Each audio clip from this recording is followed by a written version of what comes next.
저기 어떤 시청자분께서 엘리트 앰비션님 그 아파트 매도는 혹시 고려 안 하시나요?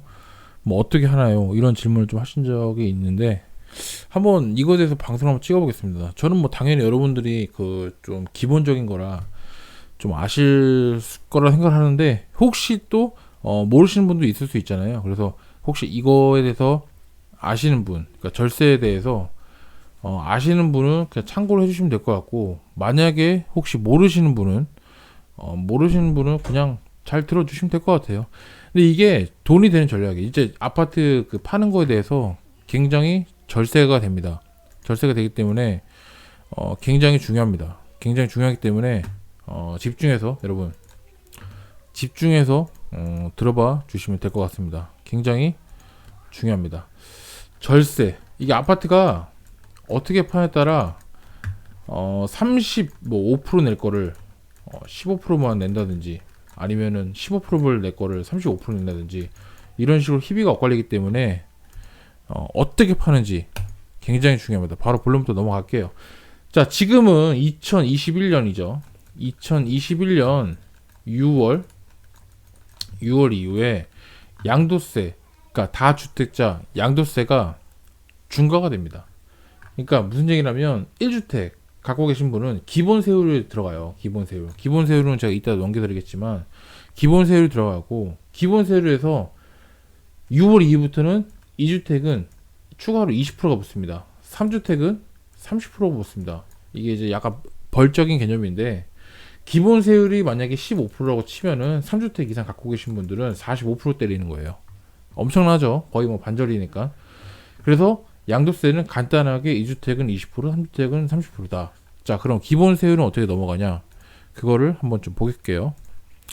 기본 세율은 이렇게 되는 거예요. 이게 가세표준이라는 개념은 뭐냐면 여러분들이 기본적으로 공제할 수 있는 금액, 뭐 부동산 복비라든지 그 다음에 뭐 취득세라든지 공제할 거 공제하고 단 매도가 빼기 마이너스 매수 금액에서 공제할 거 공제 다 하고 남은 이제 그 액이 가세표준인데 그 가세표준의 금액을 여기 표로 정리를 한 거예요. 보면은 예를 들어서 내가 3천만 원을 벌었어. 3천만 원을 벌었으면 이 구간 안에 들어가겠죠. 이 구간 안에 들어갔는데 3천만 원 영업이 그러니까 이익이 3천만 원인데 15%를 때리면 15%를 세율로 가져간다. 뭐 그런 얘기인데 간단하게 얘기해서 그런 얘기인데 중요한 건 플러스 내가 3주택자다. 그럼 30%가 붙는다. 이 얘기거든요. 그래서 이거를 잘 파악을 해주면 될 것 같고 사실 이게 중요한 게 아니에요, 여러분. 이게 중요한 게 아니고 아파트 오늘 핵심 포인트는 아파트를 어떻게 파는지 그게 중요한 거잖아요. 그게 중요하기 때문에 잘 들어봐 주세요. 양도세 중과 배제에 대해서 읽어볼게요. 야, 무슨 얘기냐면 양도세가 내가 3주택은 20% 내고 2주택은 10%, 2주택은 20%, 3주택은 30% 이렇게 내잖아요. 내는데 양도세 중과에 대해서 적용 배제 내놓은 게 있다는 얘기예요. 뭐냐면 강역시하고 특별자치시 군, 읍면 지역은 중과세가 배제가 된다. 그리고 수도권, 광역시, 특별자치시, 세종시 외에 지역의 양도 당시 기준시가 3억 원 이하 주택, 보유주택 계산 시에도 제외 이런 말이 있습니다. 이거를 잠깐 제가 조금 풀어서 설명드릴게요. 좀 잘 들어봐 주세요. 자, 무슨 얘기냐면 자, 경기도는 수도권이죠. 경기도에 웬만한 뭐 무슨 동 돼 있잖아요. 그런 거는 양도세 중과가 됩니다. 되는데 읍면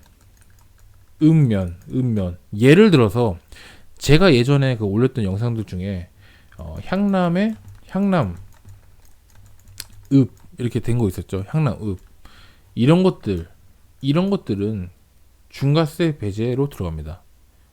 기준시가 3억 원 이하로 들어갔을 때 이런 것들은 중과세 적용 체크를 안 하고 중과세 배제. 그러니까 무슨 얘기냐면 일반 세율로 때릴 수가 있다. 이거 참고해 주시면 될 것 같아요. 그러면 내가 예를 들어서 조정지역에 내가 아파트를 한 채를 갖고 있어.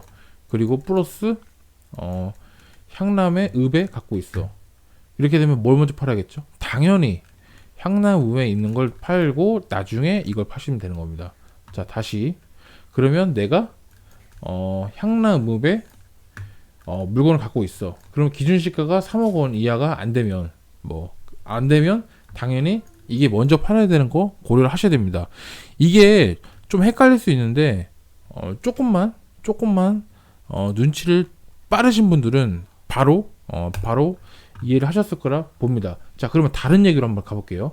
자, 수도권, 광역시, 특별자치시, 뭐 서울이나 세종시 외에 지역 외 양도당시 기준시가 3억 이하. 그러니까 예를 들어서 이 외 지역은 뭐가 있을까요? 제가 추천드린 영상 중에 보면 그런 게 있어요. 천안. 그러니까 지방에 있는 수도권 광역시가 아닌 도시. 예를 들어서 뭐 청주가 될 수도 있고. 천안도 조정 지역일 수 있는데 기준시가 3억 원 이하이기 때문에 중과세 배제가 된다. 예.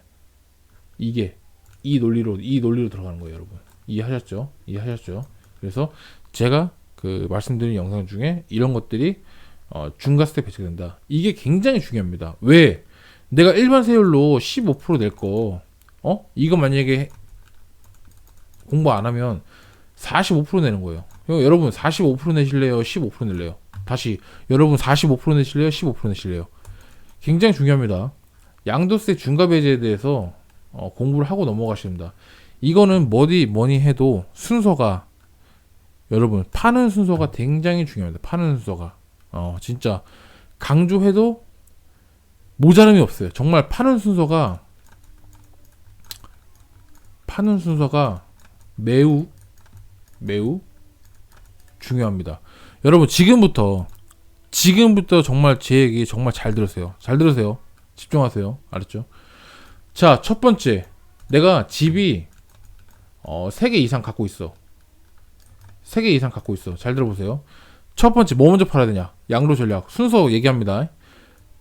비조정 먼저 팔아야겠죠. 비조정. 당연히 비조정은 뭐죠? 일반 세율. 일반 세율이니까 당연히 팔아야 되겠죠. 자, 두 번째. 아까 말한 양도세 중과 배제. 이거 파악을 하셔야 돼요, 여러분. 이거 파악을 하셔가지고 중과세 적용 안 시키고 일반으로 반드시 짚고 넘어가야 됩니다. 이거 굉장히 중요합니다. 왜냐면 기준시가가 3억 원이잖아요. 3억 원이 넘기 전에 3억 원 언더일 때 빨리 팔아야 된다 이 말이에요. 이거 꼭 챙기세요. 알았죠? 이거 굉장히 중요합니다. 기준시가 3억 넘어가면 내가 영업 얼마나 더 올랐을 수는 있어도 중요한 건 세금으로 더 나갑니다. 세금으로 더 나가기 전에 기준시가 3억 원 이하일 때 얻는 건 파셔야 됩니다. 그리고 정말 내가 어느 정도 좀 왁구가 막 그려지면 기본적으로 3주택 이상이고 이러면 사고 팔고 이런 작업들이 돼야 되는데 1년에 인당 한 명당 기본 공제가 250만 원 해줘요. 뭐 몇 개를 팔든 간에 딱 250만 원 하나만 해주거든요. 그래서 제가 봤을 때는 아파트 3주택 이상의 양도 전략 같은 경우는 기본적으로 사고 팔고 이게 반복이 돼야 되는데, 자, 파는 건 비조정 양도세 중과 배제 이런 거 위주로 세팅을 하시고, 그 다음에 사는 건 그때 가서 또 사시고, 그렇게 해서 조금 이제 아파트의 품질을 더, 내가 갖고 있는 그런 한정된 자원 내의 품질을 조금씩 더 업그레이드 해 나가는 작업을 하셔야 됩니다. 예.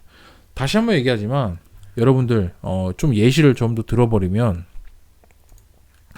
내가 아파트가 3개 있다고, 3개 이상 갖고 있어. 3개 이상 갖고 있는데 내가 실거주가 매매가 되든 뭐 월세가 되든 전세가 되든 뭐 상관이 없죠. 어차피 실거주는 상관이 없어. 근데 내가 실거주 외에 이렇게 5채를 갖고 있다 칩시다.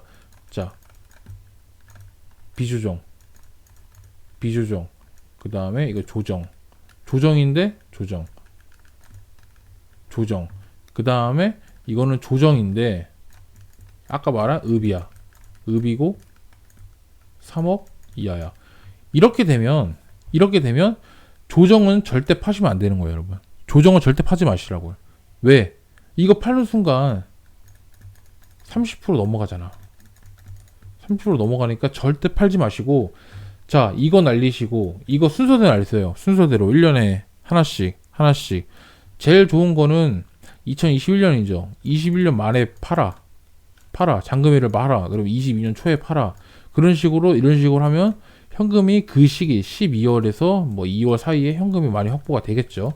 자, 비조정 팔아.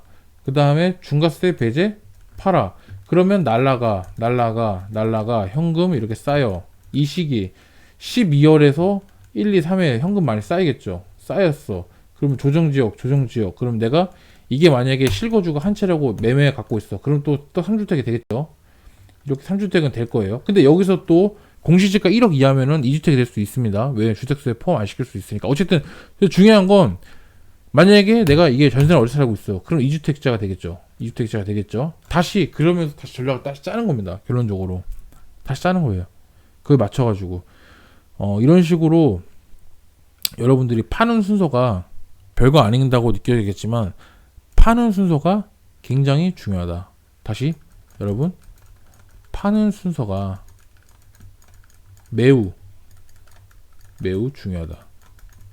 그리고요, 여러분들 이게 아파트가 예를 들어서 뭐 10개 이상 되거나 뭐 20개 이상 되거나 아니면 내가 좀 감당할 수 없을 정도의 뭐 아파트들이 뭐 여러 개 있으면 기본적으로 돈을 좀 지불하시고 하더라도 뭐 공짜로 막 이렇게 막 하는 것도 좋지만은 그 상담을 좀 받으세요. 기본적으로 돈을 좀 지불하더라도 이게 받는 게 낫습니다. 왜냐면 이 정도 내가 뭐 10개, 20개 그리고 아파트가 내가 지금 뭐 어떻게 파냐에 따라 세금으로 혹은 몇백 혹은 몇천 혹은 몇억 이렇게 왔다 갔다 할 수 있는 게 세금이거든요. 절세할 수 있는 게. 그래서 왔다 갔다 할 수 있기 때문에 전략이에요, 사실. 양도 전략이 매우 중요하기 때문에 제가 뭐 기본적인 틀은 좀 말씀드릴 수 있지만 디테일한 거는 서로 사람마다 너무 다르잖아요. 막 명의 문제도 있고 너무 다르기 때문에 그런 부분들은 여러분들이 반드시 캐치를 하셔가지고 좀 하시면 좋을 것 같아요. 그래서 기본적으로 그런 부분에 대해서는 돈 아끼지 말자. 이게 바로 제 의견입니다. 감사합니다. 참고하시면 될 것 같아요. 감사합니다.